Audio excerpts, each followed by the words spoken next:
Watching ADM operate against Carlos was honestly it was like watching a 98 Honda run at 150 on the highway.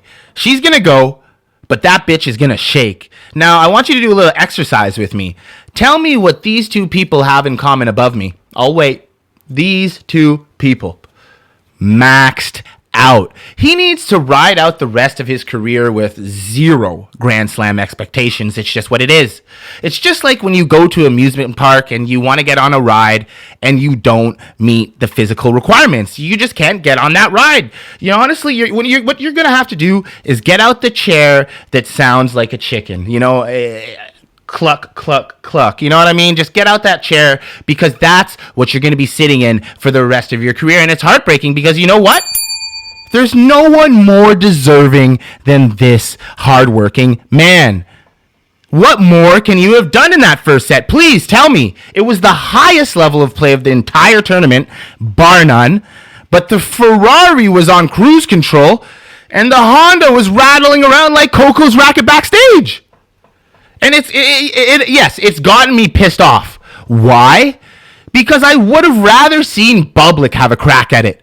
Because Buddy Boy is 0-16 against these two players, and it's just like a broken record again and again and again. And it's just like, what do we like? I got up at 3:30 in the morning. I did, and I'm glad I did. But you're just gonna have to ride out this rest of your career with a nice wife and a healthy bank account, because you're just gonna have to accept that that's the pole you will have to hang your cap on. And honestly, better than 95% of the world. Tennis Australia, or an organization moving like an Italian mobster sitting on a Saturday? You know, Wawrinka said it best. The sport is no longer clean. And after seeing that, as a tennis fan, you gotta feel dirty. Seriously, don't you? You mean, Spizzy couldn't even stand on business during his press conference. Scared little cat. Could have called a spade, but we all saw him tuck his tail, and it was honestly laughable. The controversy that surrounds this number two is never going to leave him. When it's time to judge his legacy, you gotta feel for the American. To see someone play that good of ball all January, to be robbed by the thirst for ratings. It reminds me of Tim Donaghy, all the scandals. Name one. We should call it Ruthgate. He leans over into his box to whine and whinge to his Hall of Fame team into a mic that everyone can hear. And the next moment, we're going from a heat index 4 to a heat index 5? Man, you cannot get the stains out of this fucking. The stains you're leaving on the game is unparamount. I have never seen an organization or a tournament operate as. Who are you guys? The Sopranos? Tony. I've never seen Tony Soprano and Sinner in the same room. Correct me if I'm wrong. Please do, because I haven't seen them. The sequencing of events was surreal. Leans over into the box, says, I don't know what to do. Within moments, the umpire gets a call. Come on, let's walk through it. And then he gets a 10-minute break where everyone goes into a private room like it's the Davos fucking convention in Switzerland. Fucking highly coveted. You can't get in that room. And then we're all sitting around and we're like, is this a clean sport anymore? Because it's getting embarrassing. Because if we don't have these two in the final, we're not going to have any ratings. Because the ratings are in the toilet. But there's things you can do about that. And it's not adding another tournament in Saudi Arabia.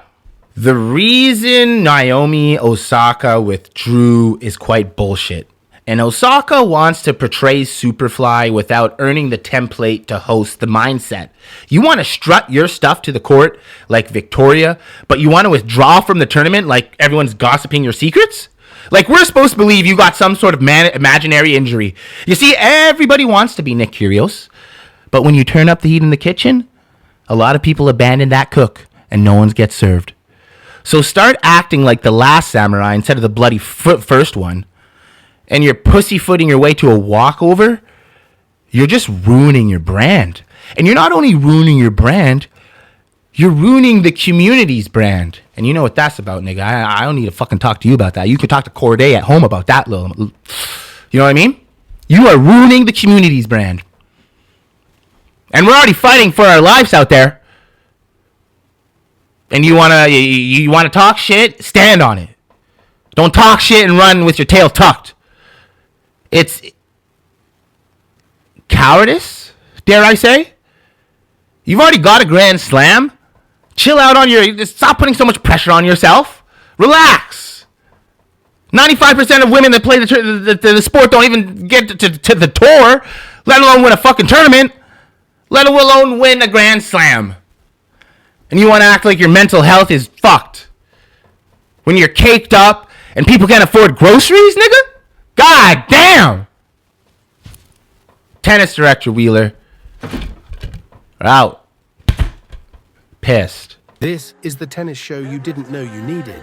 We decode the players. We expose what actually wins matches. And we do it in a way nobody else dares to do. If you want hype, if you want honesty, if you want the deepest tennis brain in the game, you're in the right place. Welcome. Fuck your hoe, cause she like that. Yeah, bitch, bad